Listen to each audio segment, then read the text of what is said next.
የመድን የዋንጫ ግስጋሴ ሚስጥር ምንድነው? ዘገባው የመልአኩ ወልደ ሰንበት ነው። ኢትዮጵያ መድን በ1990 የመጀመሪያውን የኢትዮጵያ ፕሪሚየር ሊግ ውድድር ዋንጫ በመጀመሪያ ተሳትፎ ለመጀመሪያ ጊዜ ለማንሳት ወርቃማ ድል አግኝቶ ነበር። ዋንጫውን ያነሳል ተብሎ የተጠበቀውም እሱ ነበር። በፍጻሜው ሁለት ጨዋታ በጣሉ ነጥብ ግን በኢትዮ ኤሌክትሪክ በጎል ልዩነት ተበልጦ ዋንጫውን አጣ። ከዚያ ወዲህ ዋንጫው አጠገብ ደርሶ አያውቅም። የፕሪሚየር ሊግ ዋንጫ እንደናፈቀው ከሁለት አስርት ዓመታት በላይ ተቆጥረዋል። ዘንድሮ ግን ጊዜው የደረሰ ይመስላል። የሊግ ዋንጫ ጥማቱን ለማሳካት ብዙዎችን አስከትሎ ከፊት ቆሟል። 65 ከመቶ ዋንጫ የማንሳት ሰፊ ድልንም እንዲሁ በእጁ ጨብጧል። ግን አሁንም በቁጥራዊ ስሌት ሰፊ ድል አለው ከማለት ባለፈ የ1990ው ታሪክ ዘንድሮን በመጨረሻው ሰዓት ላለመድገሙ ማንም በእርግጠኝነት መናገር አይችልም። በዚህ ዘገባ ታዲያ ነገር ያነሳዋል ሆኖብኝ እንጂ ላስቃኛችሁ የወደድኩት የሊጉን ዋንጫ ማን ያነሳል መድን ወይስ ሌላ የሚለው አይደለም። የኢትዮጵያ መድን የዋንጫ ግስጋሴ ሚስጥር ምንድን ነው የሚለው እንጂ። እንደሚታወቀው ዘንድሮ ማንም የኢትዮጵያ መድን የሊጉ መሪ ይሆናል ዋንጫም ያነሳል ብሎ የገመተ አልነበረም። አሁን ግን መሪውና ቀዳሚው ተገማሽ ቡድን እሱ ሆኗል። መድን የዙር ዋንጫ የማንሳት ልምድ ያለው ቡድን አይደለም። ልምድ ያለው ቡድን አካሄድ ግን እየተጓዘ ይገኛል። በዚህ ዘገባ ይህን አስገራሚ የመድን የዋንጫ ግስጋሴ ዋነኛ ሚስጥር የማስቃኛችሁ ይሆናል። ለመሆኑ ኢትዮጵያ መድን የሊጉ መሪ መሆን የቻለባቸው ወሳኝ ነጥቦች ከነማን እንደሰበሰበ ምን ያህል ያውቃሉ? ኢትዮጵያ መድን በ22 የሊግ ጨዋታዎች 45 ነጥቦችን ሰብስበዋል። ከሰበሰባቸው ነጥቦች ታዲያ 80 ከመቶ የሚሆነው ወይንም 66 ነጥብን በ15 ጨዋታ ከ9 የሊጉ ቡድኖችን አግኝቷል።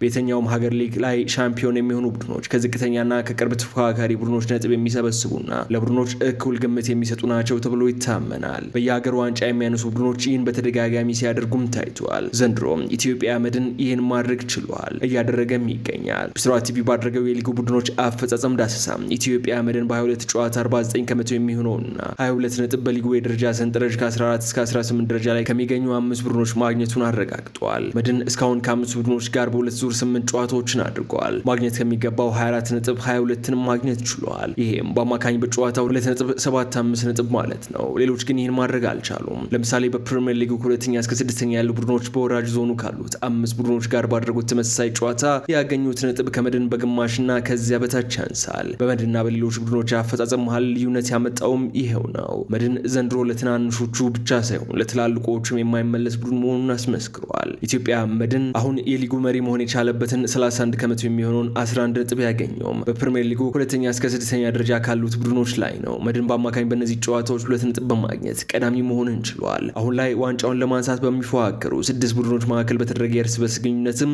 12 ነጥብ በማግኘት ከመድን ቀጥሎ በ1.7 አማካኝ ጨዋታ አፈጻጸም ሁለተኛ መሆን የቻለው ኢትዮጵያ ቡና ነው። እናም የኢትዮጵያ መድን በአጠቃላይ በ22 ጨዋታ 36 ነጥብ ከ10 ቡድኖች ሲያገኝ ቀሪውን 9 ነጥብ ከ7ኛ እስከ 13ኛ ደረጃ ላይ ከሚገኙ 8 ቡድኖችን ወስደዋል። በዚህም መሰረት በኢትዮጵያ ፕሪሚየር ሊግ ዋንጫ ለማንሳት ወሳኝ የሆኑት ነጥቦች የሚገኙት ከአማካኝ ቡድኖች ሳይሆን ከወራጅና ከፍተኛ ቡድኖች መሆኑን መገንዘብ ይቻላል። የሊጉን ዋንጫ ማንሳት እንደሚቻልም ቁጥሮች ይናገራሉ። በኢትዮጵያ ፕሪሚየር ሊግ ባለፉት 5 ዓመታት ዓመታዊ አማካኝ ቁጥራዊ ስሌት መሰረት የውድድር ዘመኑ ሲጠናቀቅ 60 ነጥብና ከዚያ በላይ አግኝቶ የሚያጠናቀቅ ቡድን የፕሪሚየር ሊጉን ዋንጫ የማንሳት ከፍተኛ እድል አለው። በዚህም መሰረት አንድ ቡድን ከሁለተኛ እስከ ስድስተኛ እንዲሁም ከ14ኛ እስከ 18ኛ ያሉ ቡድኖችን ብቻ በማሸነፍ የሊጉን ዋንጫ ማረጋገጥ ይችላል እንደማለት ነው። እናም ዘንድሮ ኢትዮጵያ መድን በፕሪሚየር ሊጉ የዋንጫ ግስጋሴ ጥሩ የዋንጫ ግስጋሴ ያደረገ የሚገኘው ትንሽ ትልቅ ሳይል ለቡድኖች በሰጠው ተመሳሳይ ትኩረት እንደሆነ ከዚህ መረዳት ይቻላል። መድን አሁንም ቢሆን የሊግ ዋንጫ የማንሳት ምኞቱን ለማሳካት በቀጣይ ጨዋታዎች በከፍተኛ በዝቅተኛ ደረጃ ላይ ለሚገኙ ቡድኖች ብቻ ሳይሆን ለሁሉም ቡድኖች ይበልጥ እኩል ትኩረት ሰጥቶ መጫወት እንዳለበት በጉዳዩ ዙሪያ ያነጋገርናቸው የዘርፉ ሙያተኞች ይመክራሉ።